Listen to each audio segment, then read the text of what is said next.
Welcome back to the Emergency Medicine High Yield Shelf Examination Review. This is the Neurology section tailored to the EM shelf.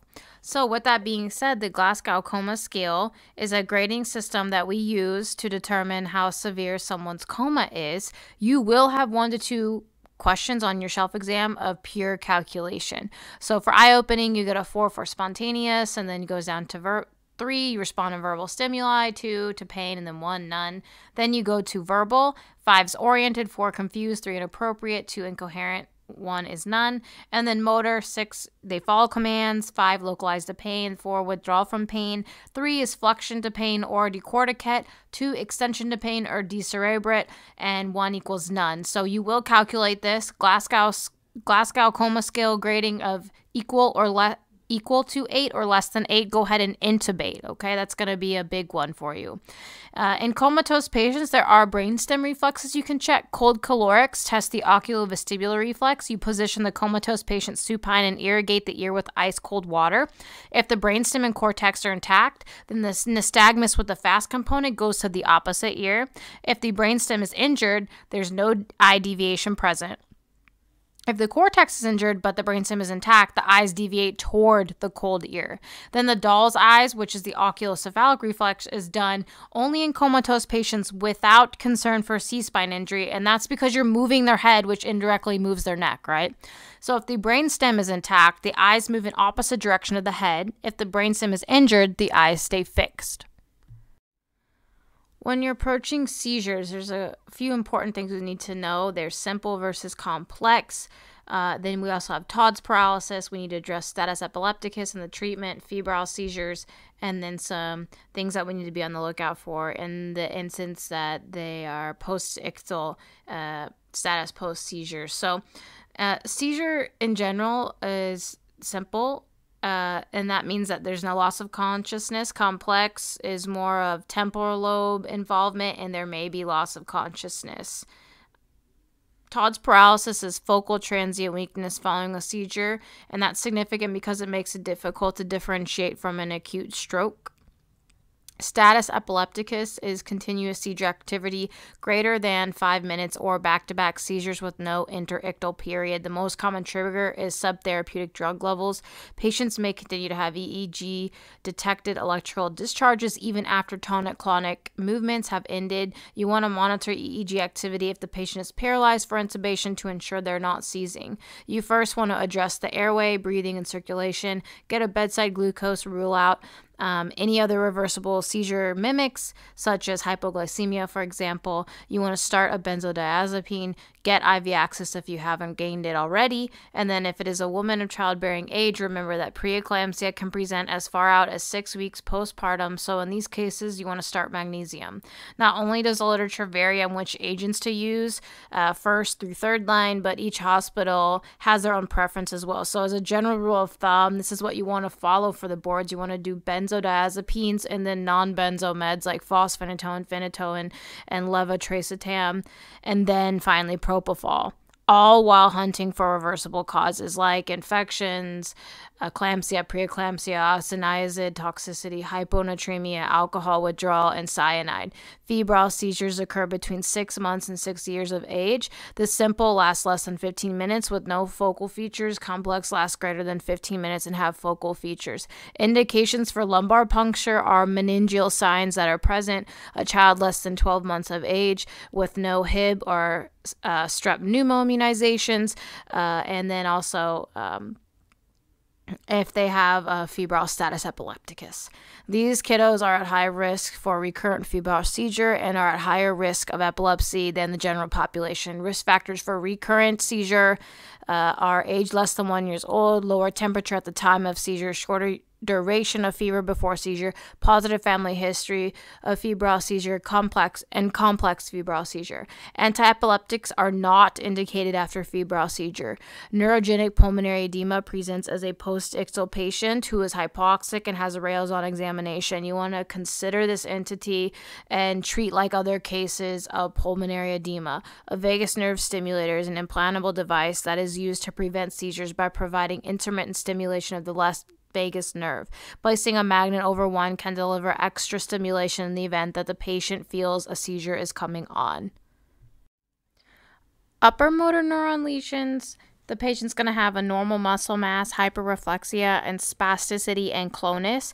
Lower motor neuron lesions present with symptoms of muscle atrophy, hyporeflexia, and fasciculations. Babinski reflex is normal and up to the age of 2. An abnormal, also known as a positive Babinski, is when the big toe extends up and back while the other toes fan out. A normal or negative Babinski, is when the toes curl, known as the plantar reflex. Cauda-Equina syndrome is compression of peripheral nerve roots S2 through S5 due to metastatic disease, trauma, disc herniation, epidural abscess, and lower motor neuron lesions. The most sensitive sign is urinary retention and overflow incontinence. Symptoms include lower extremity weakness, hyporeflexia, saddle anesthesia, fecal incontinence, and loss of anal tone. The treatment is emergent neurosurgery consult for decompression. Epidural abscesses, you have a classic triad of fever, back pain, and neurological deficits. The most common organism is Staph aureus. The risk factors include epidural catheters, diabetes, alcoholism, HIV, bacteremia, and IV drug use. You want to get an MRI for imaging, and the treatment is emergent IR-guided drainage and antibiotics. Pott's disease is extrapulmonary TB, which affects the spine. It's most often seen in lower thoracic and upper lumbar vertebrae. The symptoms include back pain, fever, night sweats, anorexia, and the most common site of extrapulmonary TB, just a random fact, is the cervical lymph nodes. Amyotrophic lateral sclerosis, or ALS, is a combination of upper motor neuron and lower motor neuron disease. It starts with unilateral weakness, say the hand or the tongue, and then becomes symmetric. And over time, patients have difficulty swallowing. They have profound muscle atrophy, fasciculations, and ultimately death due to respiratory failure. Syringomyelia is expanding central cavity in the spinal cord. It's usually in the cervical, thoracic area, and most often associated with Arnold-Chiari malformations. The symptoms include loss of pain and temperature in the hands. You diagnose with an MRI, and the treatment, you just do pain control, and it may require surgery down the line. So when you're approaching headaches, I drew this diagram, and I know it's kind of confusing. You're like, there's a lot of stuff going on. It's just to mirror where the pain is located or what's going on in the person's head and face, basically. So if we look at migraine, and the risk factors are female, 10 to 30 years of age, they have a positive family history, and it's described as this unilateral throbbing pain with nausea, vomiting, photo, and phonophobia. The treatment is triptans, the first line, and then it's combined with NSAIDs. The adverse effects of triptans can cause non-ischemic chest pain, and in patients, you should avoid these in patients with ischemic heart disease and stroke, hypertension, and pregnancy. You want to add on IV antiemetics if they're still having this nausea or emesis. And then cluster headaches are unilateral, lasting 30 to 90 minutes. There are multiple headaches described throughout the day or over a span of several weeks. There's no prodrome of aura or signs or anything like that, but the signs do include things like ptosis, meiosis, and conjunctival injection, lacrimation, and rhinorrhea, which I've tried to demonstrate on the image up here. The treatment is 100% oxygen, non-rebreather. That's really important. 100% oxygen through the nasal cannula is not effective in these patients. The prophylaxis is verapamil. Tension headaches, on the other hand, and that's that red squiggly thing that I drew up there, that's constant bilateral pain in a, quote, band-like distribution. The treatment is just simple analgesics. You can use Tylenol, for example. And then trigeminal neuralgia, it's this sensation of sharp electrical like pain in the trigeminal nerve distribution with spontaneous remission. It can affect one or more branches of the nerve. So you can see up there I did some lightning strikes for the 3 distributions of the nerve. The treatment you can use carbamazepine, baclofen, and then last resort is surgical decompression. Idiopathic intracranial hypertension, also known as pseudotumor cerebri, occurs when impaired cerebrospinal fluid absorption leads to increased cerebrospinal fluid pressure without a mass or obstruction. You want to think about young, obese female, the history of irregular menses who complains of a headache. The physical exam will reveal bilateral papilledema, and you diagnose with lumbar puncture. It's confirmed with an elevated high opening pressure. Treatment is very straightforward: weight loss and acetazolamide. The loss of venous pulsations on fundoscopic examination is the earliest indication of papilledema. I could see that showing up on the shelf exam. Temporal arteritis, you'll see this in elderly patients with headache and temporal artery tenderness. There's a strong association with polymyalgia rheumatica, and the diagnosis with temporal artery biopsy and elevated ESR. The treatment, you want to start steroids immediately. Do not wait for that biopsy results. Go ahead and start the steroids. And then moving over to more ominous causes or pathologies of headache would be things like subarachnoid hemorrhage. And really, the only known risk factor for subarachnoid hemorrhage is if a first-degree relative has a history of cerebral aneurysm. Presentation will be that classic thunderclap headache, worst headache of a person's life. It's associated with nausea, vomiting, hypertension, neck pain. The next best step is a non-contrast CT scan. You're looking for hemorrhage. If the scan is negative and you still have a very high suspicion of diagnosis, you want to go ahead and perform a lumbar puncture. The lumbar puncture findings consistent with a subarachnoid hemorrhage include a red blood cells present in all 4 tubes, blood, and or xanthochromia, which is when the cerebrospinal fluid will appear yellow due to bilirubin. If you have blood in tube 1 and 0 red blood cells in tube 4, then you probably have a traumatic tap and not subarachnoid hemorrhage. Xanthochromia is the most sensitive and specific lumbar puncture finding for subarachnoid hemorrhage. The treatment, you need to consult neurosurgery quickly. Depending on the source, you generally target blood pressure less than 160. You want to intubate these patients, keeping the PCO2. In the event you need to intubate, you want to keep the PCO2 between 30 and 35. Epidural hematomas, this is a bleeding from the middle meningeal artery rupture, often due to fracture or trauma. It will present as some form of a head trauma, leading to a brief loss of consciousness and then a lucid interval, and then the patient will come in with a headache, altered mental status. The CT will show lenticular-shaped area on the CT scan. Subdural hematoma, on the other hand, is bleeding from the bridging veins. The symptoms include headache and can be present with or without the lucid interval, and seen commonly in elderly and alcoholics. There's a higher mortality rate than epidural hematomas, and you want to always consider in any dialysis patient with a headache or altered mental status, the blood appears to conform to the shape of the brain on the CT scan, so it can be acute, subacute, or chronic. And then patients with normal pressure hydrocephalus will present with the classic triad of dementia, ataxia, and urinary incontinence. You may have heard it in your board studying as wet, wacky, and wobbly. The CT head will show enlarged ventricles, which is caused by abnormal absorption of the cerebrospinal fluid by the arachnoid villi. The treatment is you want to get rid of all that excess fluid. You have ventricular shunt. Headache also can be something you want to consider, I guess, too, is like in patients that have ventricular shunts, they have a headache and you need to evaluate for shunt malfunction and or infection. Normally, these shunts are a one-way valve that shunts the cerebrospinal fluid to the bloodstream or another body cavity, like sometimes in the GI, somewhere over there. And the shunt can malfunction due to obstruction, kinking, or disconnection.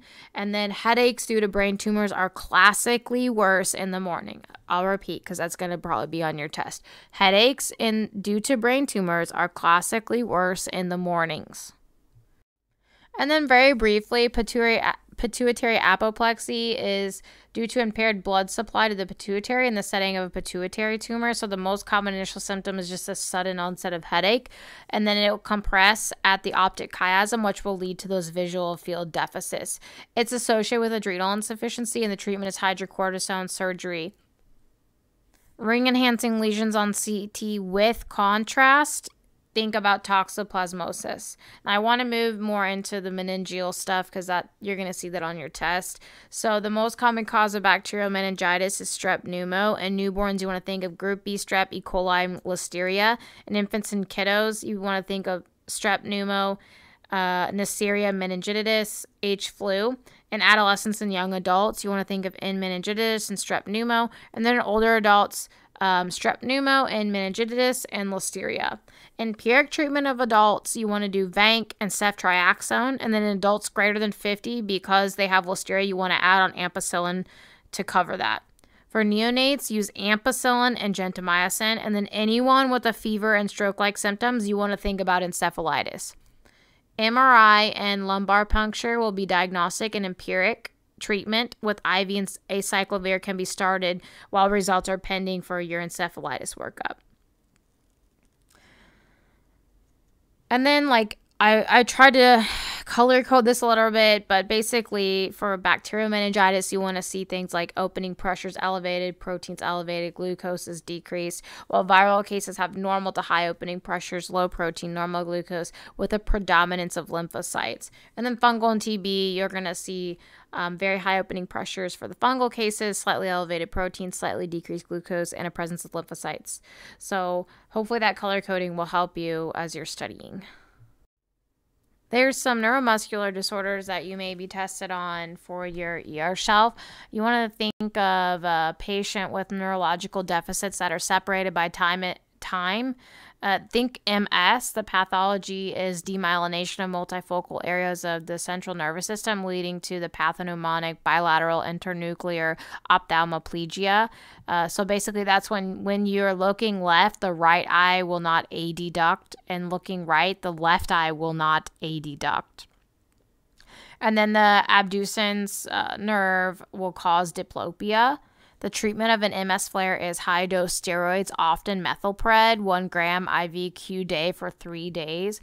Another visual finding you'll see in MS is optic neuritis, which is characterized by eye pain, vision loss, and difficulty with certain colors like red, for example.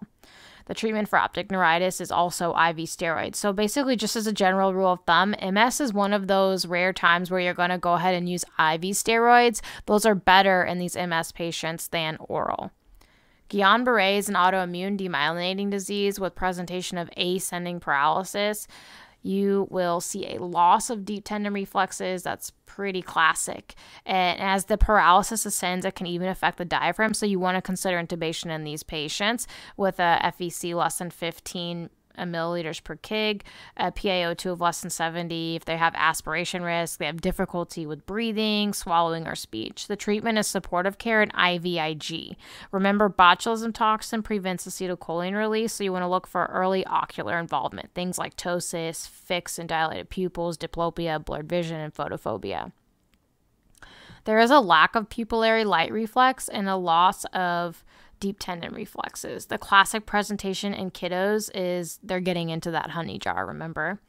And then myasthenia gravis is an autoimmune disease directed against acetylcholine receptors. Patients present with ptosis, muscle weakness, and true muscle fatigue. True muscle fatigue is when it worsens with repetitive use. The 2 bedside tests you can do in the ER are Tinsilin test, and that's where you inject the edrophonium and look for improvement in ptosis, and then this can induce bradycardia. And then ice pack test, where you just place the ice pack over the patient's eyes for 2 minutes and look for improvement in the ptosis. The antibody testing is the most sensitive and specific. A myasthenia crisis results in profound muscle weakness that results in respiratory failure and inability to swallow. When you check for negative inspiratory force, or a NIF, NIF, a value of less than 20 is an indication for intubation. The treatment is stabilizing the airway, and you want to give steroids, IVIG, and plasmapheresis. Anticholinergics such as pyridostigmine have a rapid onset of action. You want to be careful with dosing, as too much can actually mirror cholinergic crisis. So distinguish myasthenia from cholinergic crisis. You want to remember that myasthenia prevents with mydriasis, dilated pupil, while cholinergic crisis presents with an increased secretions in meiosis, or a shrunken pupil. That's the pupils are tiny. Oftentimes, something can precipitate why they're in myasthenia crisis, so you want to be on the hunt for infectious causes, for example.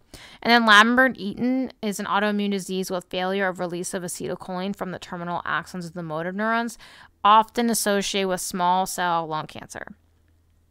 Symptoms include weakness of proximal muscles that improve with repetitive use, and the treatment is IVIG and plasmapheresis. And then just for completion's sake, tic paralysis is an ascending paralysis and ataxic that is reversible once the tic is removed. Moving over to TIA and ischemic strokes, a transient ischemic stroke, or a TIA, is a transient neurological dysfunction caused by ischemia without infarction, and it presents like a stroke, but the duration is less than 1 hour of symptoms. The most common cause is a dislodged atherosclerotic plaque. Folks with TIAs are at increased risk of stroke, the greatest risk being the next 48 hours. Treatment is you just want to start aspirin for them. For ischemic strokes, on the other hand, TPA needs to be given within 4.5 hours of onset of symptoms. That's what the literature says. You can go as late as 4.5 hours. You want to get a time of last known well. That way you can calculate the time, whether or not they're a candidate for a TPA. Contraindications for TPA from the American Heart Association include head trauma or previous stroke in the last 3 months, current intracranial or subarachnoid hemorrhage, recent intracranial surgery, active internal bleed, intracranial neoplasm, an AVM, or an aneurysm, or currently severely uncontrolled hypertension. And then just some common ischemic strokes and their presentations and symptoms. Obviously, and then for ischemic stroke, right, you're going to do TPA, and then you want to start them on antiplatelet therapy afterwards, okay? And then you want to look for things in anterior cerebral artery strokes. Those cause weakness in the legs greater than the arms and face. The middle cerebral artery strokes cause weakness in the arms and face more so than the legs. Strokes involving the MCA are associated with aphasia. Strokes involving the right MCA are associated with hemineglect. The left ones are associated with aphasia. Posterior cerebral artery stroke causes vision loss, and vertebrobasilar artery stroke is often missed on CT scans, so you need an MRI for diagnosis. And these patients are going to have cross deficits, ipsilateral cranial nerve palsy with contralateral hemiplegia with vertigo, nystagmus, or ataxia, which makes sense because it supplies the brainstem and cerebellum, right? Locked-in syndrome is a infarction of the basilar artery, and patients wake up cognitively aware. The eye movements are spared, but they are quadriplegic and can't speak, and they cannot swallow either. Wallenberg syndrome is a common symptom. It has a common symptom of dysphagia. It's often with ipsilateral cranial nerve deficits and contralateral pain and temperature loss in the trunk and or extremities. You can see ataxia, nystagmus, vertigo, or Horner syndrome as well. And then a lacunar stroke involves the occlusion of a single penetrating branch of the large cerebral artery. It's associated with hypertension, smoking, and diabetes. Then pure motor lacunar infarcts, you want to look for things like pons, internal capsule, while the pure sensory infarcts, you want to think about the thalamus. And we're almost done. Hemorrhagic strokes, you want to target, and like this again, depending on which literature you follow, you want to target that blood pressure between 140 to 160. Cushing's reflex includes hypertension with bradycardia, and it's often a sign of impending increase in intracranial pressure. And it's scary because it kind of is a prodrome to herniation, right? In patients who have hemorrhagic stroke. Uncal herniation you will probably see on your ER shelf. It's an ipsilateral fixed dilated pupil with contralateral hemiparesis. And then cerebral venous thrombosis presents with gradual onset of headache that progresses to seizure, focal neurological deficits, and decreasing levels of consciousness. Anticoagulation is the most commonly accepted treatment, even in cases of intracranial hemorrhage related to vertebral venous thrombosis. And the risk factors include thrombophilias, pregnancy, and oral contraceptive use. Cavernous sinus thrombosis is similar, except it's often associated with spread of infection from the nasal or paranasal sinuses. Staph aureus is the most common bug. Good job if you guess Staph aureus. And then ocular symptoms predominate with proptosis and photophobia and cranial nerve deficits, which makes sense, right? Because when I drew this little cavernous sinus here, you see all those cranial nerves that are going to be affected. Treatment is anticoagulation antibiotics. And then this last little tidbit here is the empty delta sign is a CT finding in dural venous sinus thrombosis of the superior sagittal sinus. And the sign is visualized on contrast enhanced CT or MRI. So that rounds out or concludes this high yield emergency medicine shelf review tailored to the neurology portion. If you have any questions, leave them in the comments. Thank you so much for your time, and I hope you learned something today. All right, see y'all later.